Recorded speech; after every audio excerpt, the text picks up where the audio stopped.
بسم اللہ الرحمن الرحیم۔ اللہ کی قسم یہ ہرگز نہیں ہو سکتا۔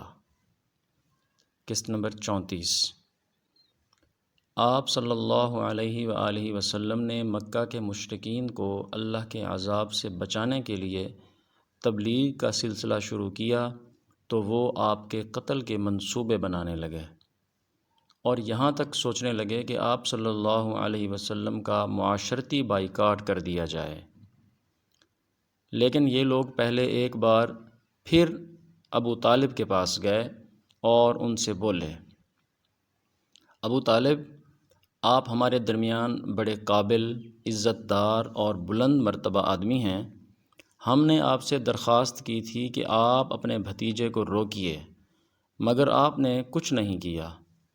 ہم لوگ یہ بات برداشت نہیں کر سکتے کہ ہمارے معبودوں کو اور باپ داداؤں کو برا کہا جائے، ہمیں بے عقل کہا جائے۔ آپ انہیں سمجھا لیں، ورنہ ہم آپ سے اور ان سے اس وقت تک مقابلہ کریں گے جب تک کہ دونوں فریقوں میں سے ایک ختم نہ ہو جائے۔ قریش تو یہ کہہ کر چلے گئے۔ ابو طالب پریشان ہو گئے۔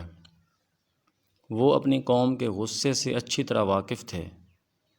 دوسری طرف وہ اس بات کو پسند نہیں کر سکتے تھے کہ کوئی شخص بھی حضور نبی کریم صلی اللہ علیہ وسلم کو رسوا کرنے کی کوشش کرے۔ اس لیے انہوں نے حضور نبی کریم صلی اللہ علیہ وسلم سے کہا، بھتیجے، تمہاری قوم کے لوگ میرے پاس آئے تھے۔ انہوں نے مجھ سے یہ کہا، اس لیے اپنے اوپر اور مجھ پر رحم کرو اور مجھ پر ایسا بوجھ نہ ڈالو جس کو میں اٹھا نہ سکوں۔ ابو طالب کی اس گفتگو سے نبی اکرم صلی اللہ علیہ وسلم نے خیال کیا کہ اب چچا جان ان کا ساتھ چھوڑ رہے ہیں، وہ بھی اب آپ کی مدد نہیں کرنا چاہتے، آپ کی حفاظت سے ہاتھ اٹھا رہے ہیں۔ اس لیے آپ صلی اللہ علیہ وسلم نے ارشاد فرمایا، چچا جان، اللہ کی قسم، اگر یہ لوگ میرے دائیں ہاتھ پر سورج اور بائیں ہاتھ پر چاند رکھ دیں اور یہ کہیں کہ میں اس کام کو چھوڑ دوں تو بھی میں ہرگز اسے نہیں چھوڑوں گا، یہاں تک کہ خود اللہ تعالیٰ ہی اس کو ظاہر فرما دیں۔ یہ کہتے ہوئے آپ صلی اللہ علیہ وسلم کی آواز بھرا گئی، آپ کی آنکھوں میں آنسو آ گئے۔ پھر آپ اٹھ کر جانے لگے، لیکن اسی وقت ابو طالب نے آپ صلی اللہ علیہ وسلم کو پکارا، بھتیجے، ادھر آؤ۔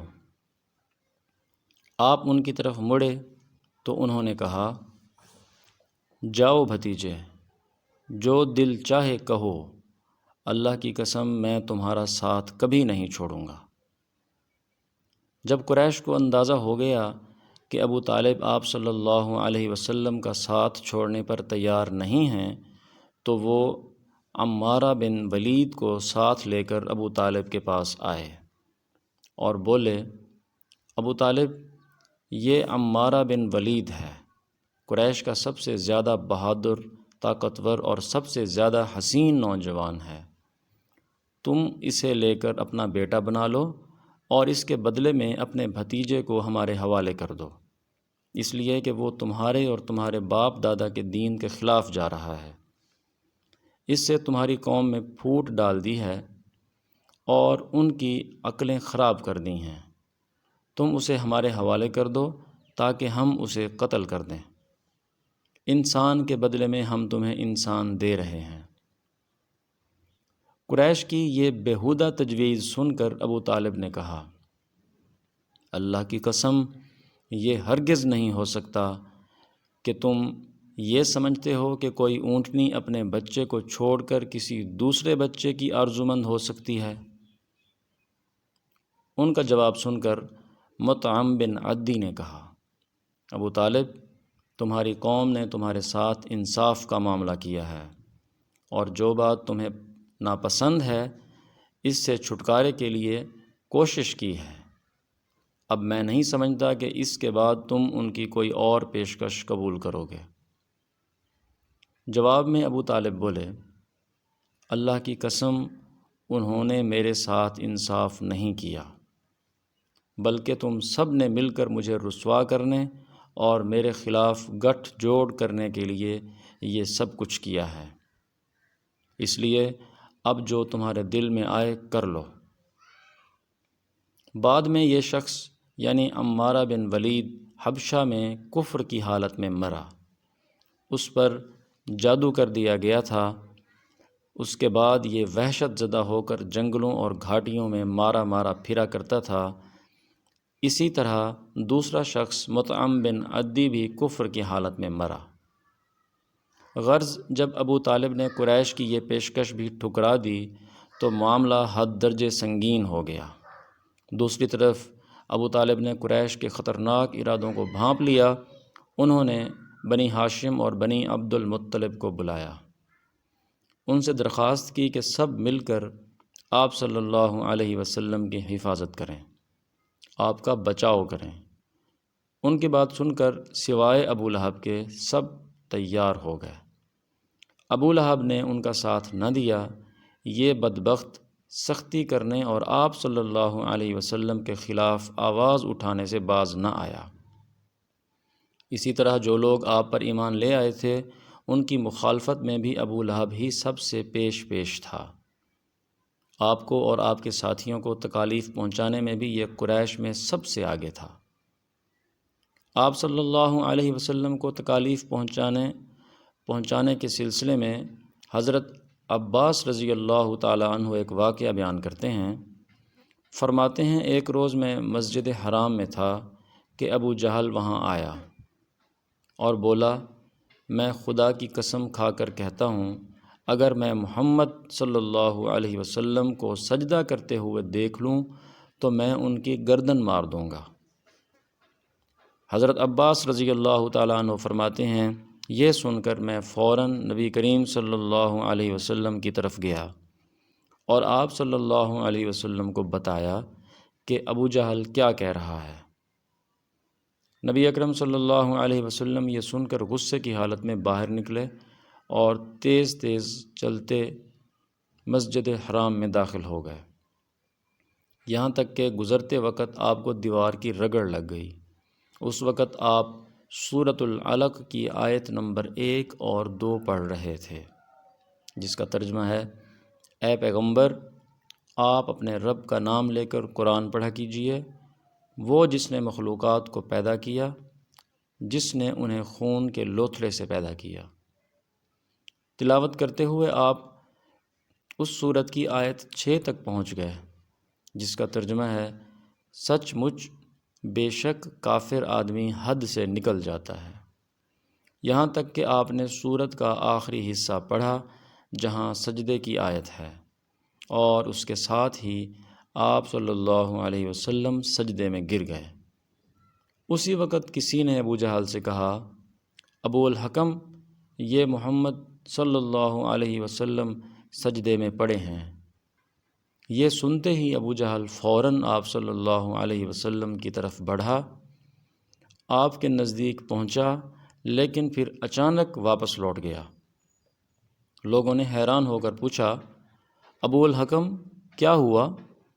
جواب میں اس نے اور زیادہ حیران ہو کر کہا، جو میں دیکھ رہا ہوں کیا تمہیں وہ نظر نہیں آ رہا؟ اس کے بات سن کر لوگ اور زیادہ حیران ہوئے اور بولے، تمہیں کیا نظر آ رہا ہے ابو الحکم؟ اس پر ابو جہل نے کہا، مجھے اپنے اور ان کے درمیان آگ کی ایک خندق نظر آ رہی ہے۔ اسی طرح ایک دن ابو جہل نے کہا، اے گروہ قریش، جیسا کہ تم دیکھ رہے ہو محمد صلی اللہ علیہ وسلم تمہارے دین میں عیب ڈال رہا ہے، تمہارے معبودوں کو برا کہہ رہا ہے، تمہاری عقلوں کو خراب بتا رہا ہے اور تمہارے باپ داداؤں کو گالیاں دے رہا ہے۔ اس لیے میں خدا کے سامنے عہد کرتا ہوں کہ کل میں محمد صلی اللہ علیہ وسلم کے لیے اتنا بڑا پتھر لے کر بیٹھوں گا جس کا بوجھ وہ برداشت نہیں کر سکیں گے۔ جوں ہی وہ سجدے میں جائیں گے میں وہ پتھر ان کے سر پر دے ماروں گا۔ اس کے بعد تم لوگوں کو اختیار ہے، چاہو تو اس معاملے میں میری مدد کرنا اور مجھے پناہ نہ دینا چاہو تو مجھے دشمنوں کے حوالے کر دینا، پھر بنی عبد مناف میرا جو بھی حشر کریں۔ یہ سن کر قریش نے کہا، اللہ کی قسم ہم تمہیں کسی قیمت پر دغا نہیں دیں گے، اس لیے جو تم کرنا چاہتے ہو اطمینان سے کرو۔ دوسرے دن ابو جہل اپنے پروگرام کے مطابق ایک بہت بھاری پتھر اٹھا لایا اور نبی اکرم صلی اللہ علیہ وسلم کا انتظار کرنے لگا۔ ادھر نبی اکرم صلی اللہ علیہ وسلم بھی عادت کے مطابق صبح کی نماز کے بعد وہاں تشریف لے آئے۔ اس وقت آپ کا قبلہ بیت المقدس کی طرف تھا۔ آپ صلی اللہ علیہ وسلم نماز کے لیے رکن یمانی اور حجر اسود کے درمیان کھڑے ہوا کرتے تھے، کعبے کو اپنے اور بیت المقدس کے درمیان کر لیا کرتے تھے۔ آپ نے آتے ہی نماز کی نیت باندھ لی۔ ادھر قریش کے لوگ اپنے اپنے گھروں میں بیٹھے انتظار کر رہے تھے کہ دیکھیں آج کیا ہوتا ہے، ابو جہل اپنے پروگرام میں کامیاب ہوتا ہے یا نہیں۔ پھر جوں ہی آپ صلی اللہ علیہ وسلم سجدے میں گئے، ابو جہل نے پتھر اٹھایا اور آپ کی طرف بڑھا، لیکن جیسے ہی وہ آپ کے نزدیک ہوا ایک دم اس پر لرزہ طاری ہو گیا، چہرے کا رنگ اڑ گیا، گھبراہٹ کے عالم میں وہاں سے پیچھے ہٹ آیا۔ ادھر پتھر پر اس کے ہاتھ اس طرح جم گئے کہ اس نے چاہا ہاتھ اس پر سے ہٹا لے لیکن ہٹا نہ سکا۔ قریش کے لوگ فوراً اس کے گرد جمع ہو گئے اور بولے، ابو الحکم کیا ہوا؟ اس نے جواب دیا، میں نے رات کو تم سے جو کہا تھا اس کو پورا کرنے کے لیے میں محمد صلی اللہ علیہ وسلم کی طرف بڑھا، مگر جیسے ہی ان کے قریب پہنچا ایک جوان اونٹ میرے راستے میں آیا۔ میں نے اس جیسا زبردست اونٹ آج تک نہیں دیکھا۔ وہ ایک دم میری طرف بڑھا جیسے مجھے کھا لے گا۔ جب اس واقعے کا ذکر نبی اکرم صلی اللہ علیہ وسلم سے کیا گیا تو آپ صلی اللہ علیہ وسلم نے ارشاد فرمایا، وہ جبرائیل علیہ السلام تھے، اگر وہ میرے نزدیک آتا تو وہ ضرور اسے پکڑ لیتے۔ سیرت کا یہ خوبصورت سلسلہ جاری ہے۔ آپ سے گزارش ہے کہ چینل کو سبسکرائب کریں، ویڈیو کو لائک کریں اور اسے دوستوں کو شیئر کریں۔ چینل کے ساتھ جڑے رہیے اور اگلی قسط کا انتظار کیجیے، انشاءاللہ اگلی قسط جلد ریلیز ہوگی۔ جزاک اللہ۔